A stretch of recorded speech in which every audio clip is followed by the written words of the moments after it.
Hello. हम आज हमारी 14th क्लास है, तो क्लास स्टार्ट कर लेते हैं ज़्यादा टाइम वेस्ट बिना किए। तो फर्स्ट क्वेश्चन लिख लीजिए आज का। क्वेश्चन फर्स्ट है आज का, एक व्यक्ति के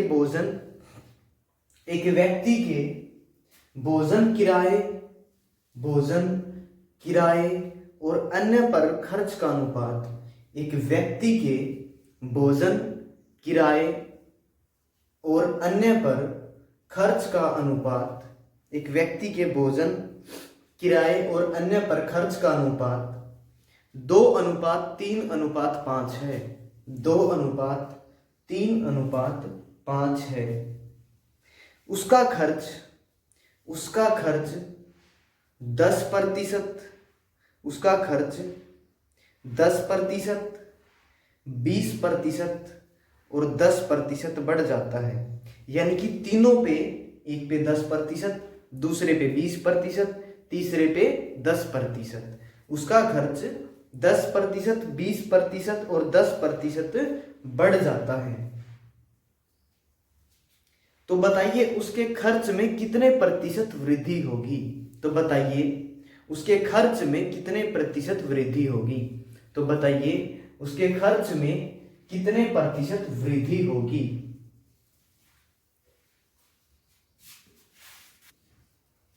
देखिए अब इसका सॉल्यूशन। क्वेश्चन में हमें गिवन था कि भोजन किराए और अन्य के खर्च का अनुपात कितना है, 2:3:5। ठीक है। अब इनमें वृद्धि होगी, यानी कि किसी में 10%, 20% और 10%। तो हम 2 का 10% निकालना थोड़ा सा हमारे लिए मुश्किल हो जाएगा। तो हम क्या कर देते हैं, इनके पीछे 0 लगा देते हैं 2, यानी कि इसको बना देते हैं 200, इसको 300 और इसको 500। ठीक है। तो अब इनके जो प्रतिशत है वो निकालने थोड़ा सा हमारे लिए कंपैरेटिवली आसान हो जाएंगे। तो अब आसानी से निकाल देंगे। इसका 10% निकालेंगे तो वो कितना आएगा, 20।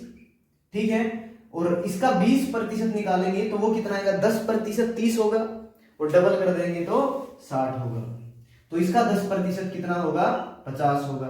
तो खर्च कितना बढ़ गया, 20 और 60 80 और 50 130। कितना बढ़ गया, 130। और टोटल कितना था, 5 3 8 और 2 10, यानी कि 1000। टोटल कितना था, 1000। 1000 पे 130 बढ़ गया। 130 बढ़ा दो कितने पे, 1000 पे। तो कितना आएगा आंसर हमारा, 2 0, ये 2 0 और 1 0। तो कितना बढ़ गया, 13% इंक्रीज। जो 13% है उसका खर्च वो टोटल बढ़ जाएगा।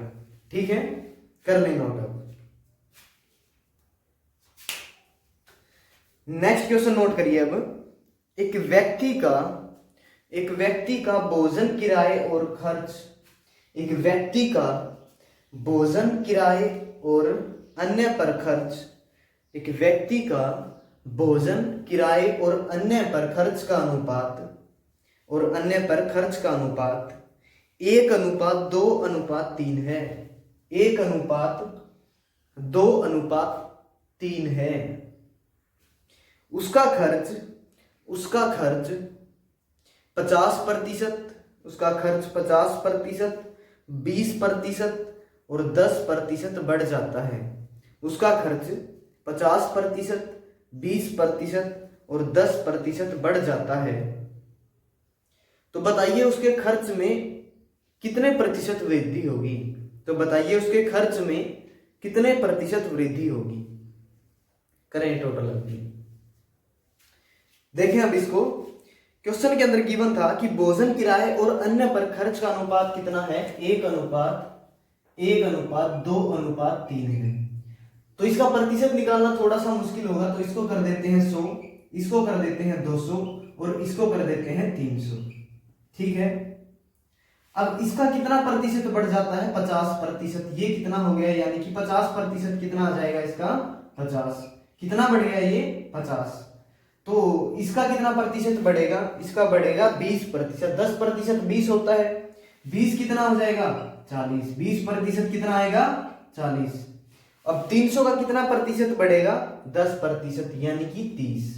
तो टोटल कितना बढ़ जाएगा, 50 40 90 और 30 120। कितने रुपए बढ़ गए, 120। कितने पे, 3 2 5 और 1 6, यानी कि 120 बढ़े हैं वो कितने पे 600 पे, तो गुणा 100। अगर इसको हम सोल्व करेंगे तो 6 गुणा 2 12, यानी कि 20% उसके जो कुल खर्च है उसमें वृद्धि हो जाएगी। जो कुल वृद्धि होगी वो कितनी होगी 20%।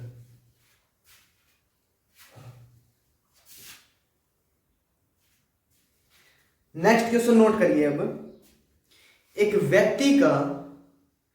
व्यक्ति का भोजन किराए और अन्य पर खर्च का अनुपात, एक व्यक्ति का भोजन किराए और अन्य पर खर्च का अनुपात, एक व्यक्ति का भोजन किराए और अन्य पर खर्च का अनुपात 2:3:5 है।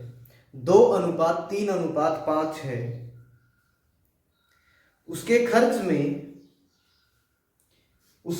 में 40%, उसके खर्च में 40% की वृद्धि, उसके खर्च में 40% की वृद्धि और 10% की कमी, और 10% की कमी और 20% की वृद्धि होती है, और 20% की वृद्धि होती है, तो उसके खर्च में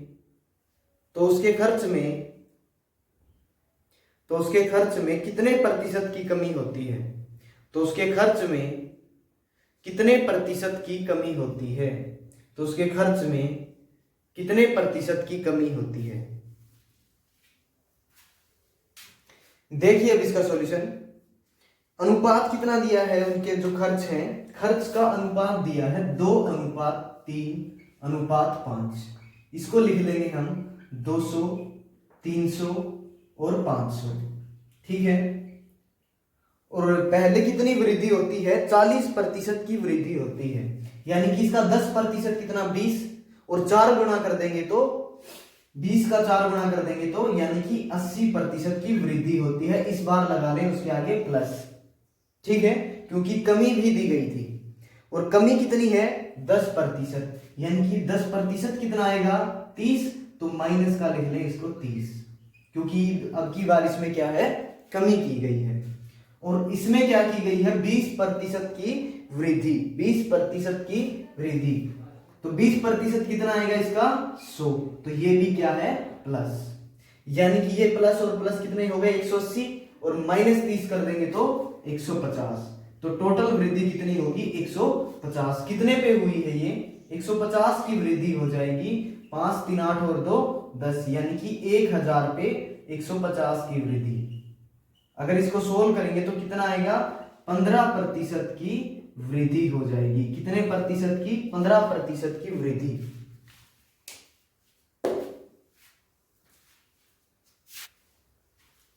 नेक्स्ट क्वेश्चन नोट कीजिए। अब एक व्यक्ति अपनी आय का 20% भोजन पर, एक व्यक्ति अपनी आय का 20% भोजन पर, एक व्यक्ति अपनी आय का 20% भोजन पर और शेष का 10% किराए पर, और शेष बचे हुए का 10% किराए पर, और शेष का 25% अन्य पर, और शेष का 25% अन्य पर, और शेष का 25% अन्य पर खर्च करता है और 10,800 रुपये बचाता है, और 10,800 रुपये बचा लेता है, तो उसकी आय ज्ञात कीजिए।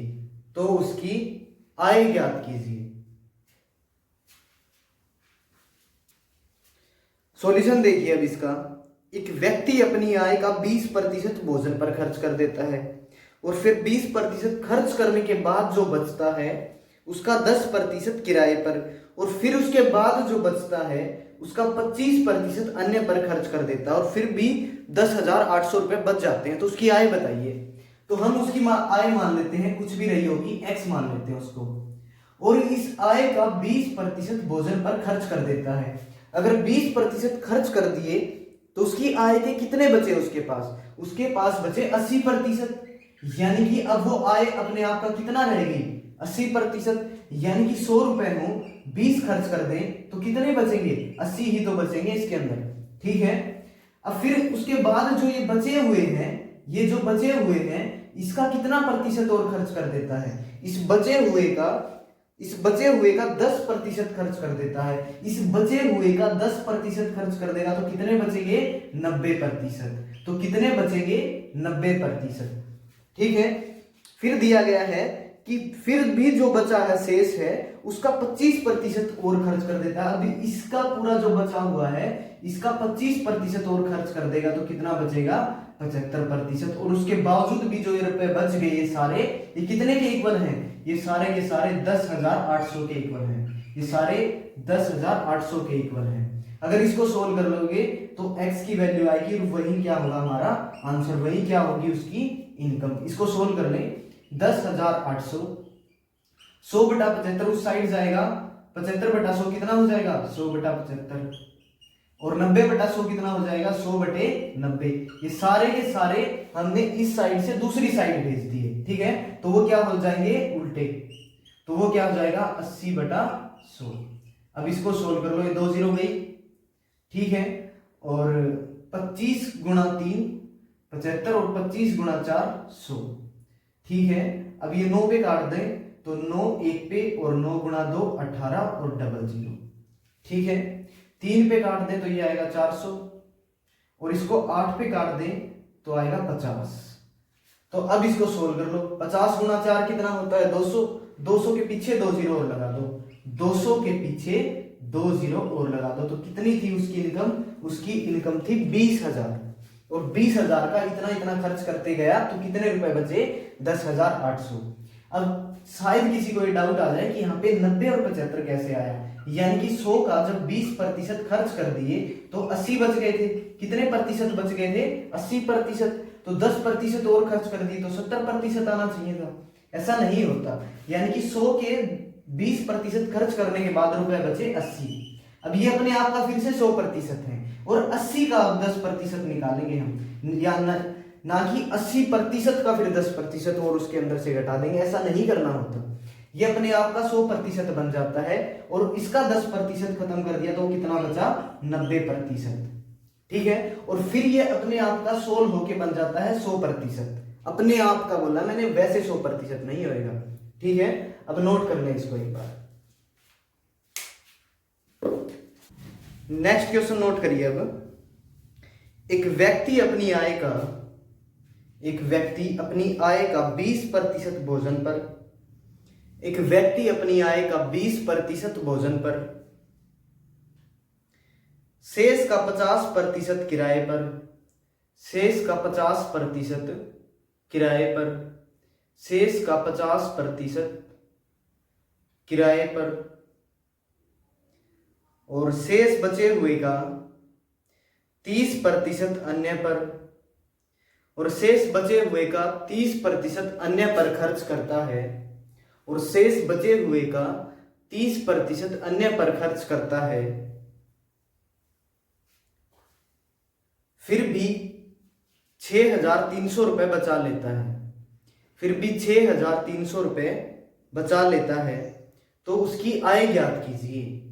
फिर भी 6,300 रुपए बचा लेता है तो उसकी आय ज्ञात कीजिए। तो उसकी आय ज्ञात करनी है। सॉल्यूशन देखिए। अब इसका क्वेश्चन के अंदर गिवन है कि एक व्यक्ति अपनी आय का, यानी कि x उसकी मान लेते हैं हम आय होगी, अपनी आय का 20% भोजन पर खर्च कर देता है तो कितने बचे होंगे उसके पास 80%। और फिर इस बचे हुए का 50% किराए पर खर्च कर देता है, तो यानी कि फिर बचे होंगे उसके पास 50%। ठीक है, फिर उसके बाद बचे होंगे 50%, और फिर शेष का 30% अन्य पर खर्च कर देता है तो कितने बचे होंगे 70%। तो ये फिर टोटल जो बचेंगे वो कितने हो जाते हैं 6,300 के बराबर। कितने हो जाते हैं 6,300 के बराबर। अब इसको सोल्व कर लीजिए। 6,300 और उस साइड लेके जाएंगे सारे तो वो क्या हो जाएंगे उल्टे, सारे क्या हो जाएंगे वो उल्टे। ठीक है। सारे अगर दूसरी साइड लेके जाएंगे तो वो हो जाएंगे उल्टे। 2 जीरो से ये 2 जीरो काट दो, ठीक है।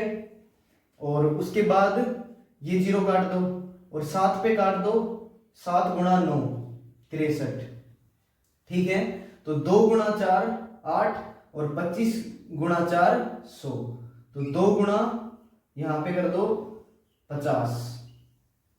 अब काट दो इसको 5 पे, 5 पे अगर काटेंगे तो यहां पे आएगा 18। 18 गुणा 5 90। 25 गुणा 5 कितना होता है 125, यानी कि 1250 गुणा 18। 1250 गुणा 18 वो क्या होगा हमारा आंसर। अगर इसको काटेंगे, इसको मल्टीप्लाई करें हम तो कितना आ जाएगा यहाँ से 8 गुणा 5 40, 4 8 गुणा 2 16 और 4 20, 2 और 10 और 125 0 5 2 2।